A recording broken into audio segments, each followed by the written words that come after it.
we have got one more game to do, and of course, that is the main event on, what is that, Saturday afternoon, 1 o'clock game.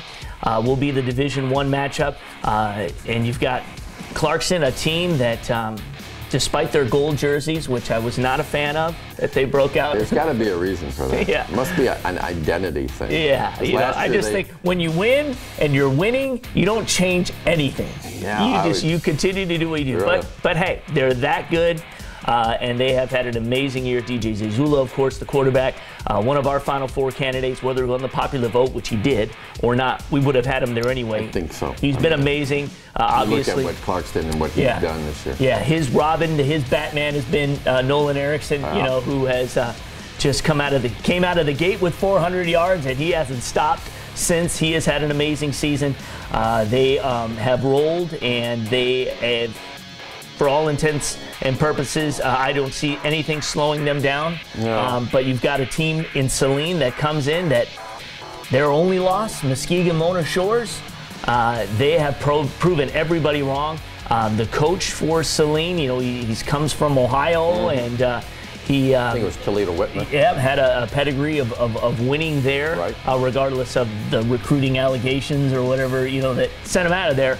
Well, he brought his sons with him. One was the quarterback. I think he's at Saginaw Valley now. And then he's got another son who's a junior. I believe he's a receiver. In fact, he scored a touchdown.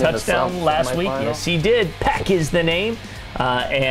So here we go. They have proven everybody wrong. They've defeated Detroit Cass Tech, a team that I did not see losing. No, I thought Cass Tech would be playing Clarkston in this game, and give credit to Pelka and his staff. Yeah, Pelka, I'm sorry.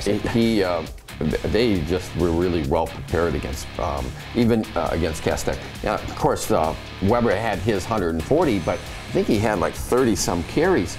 That's a lot of carries to get 140 yards. So they did a good job on Weber. Weber got his yards, but he didn't put up the 400 like he put up earlier, or over 200, which he's done a number of times this season. So I think this will be competitive. They took a couple of touchdowns away, correct? You know, there's been a lot of talk this week about the controversy of some of that. Yeah, once the ball goes in the end zone, it's a touchback. Nobody has possession. Period. Right. It's a rule. Yeah. So a lot of that is just kind of just sour grapes. I think it's if it coulda, woulda, shoulda.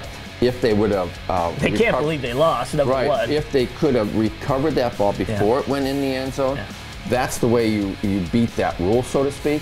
Nobody had possession. Yeah, and you know what? It's black and white, really. Right. That's true. And you know, a huge pick six there, the 80 yards back. I mean, you don't. That's the bigger play. That's the bigger play. That's the backbreaker. Because you're in their territory. You're in the red zone. Big time. And you give up a play like that. That flips the field. Instead of you scoring, they score. Momentum, all that other stuff. Yeah. With that said, can Saline take down the Wolves? Well, only if Clarkston beats themselves. I really think if they turn the ball over, if DJ doesn't have a good game, you know, I was talking to Bob Meyer at Walled Lake Central when they lost to Clarkston.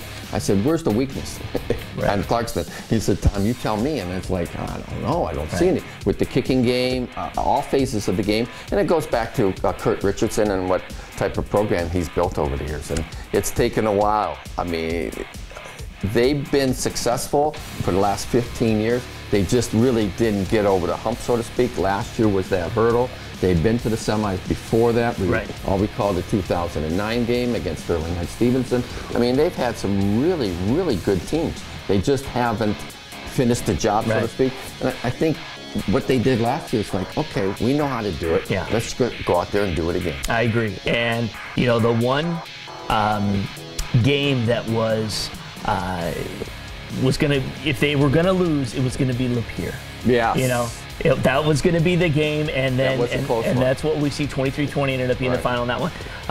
They found a way to get it done, and I see Clarkston finishing the job. We talked so much in the past about a team that wins the state title. It happened to Cass Tech on their road to their state titles. Is that you're going to have a game that you're not going to play that well. It's not going to be on all cylinders. You're going to make mistakes. Things are just going to be confusion maybe out there in the field. And somehow you're going to have to try to win that game to get to that title game or win, you know, get there and finish the job. And that was their game against Lapeer. Because that Lapeer team was really, really good. And if Lapeer wins that game, there's a very good possibility they might have run all the way to the state finals. You could have had Lapeer and Celine in the state final.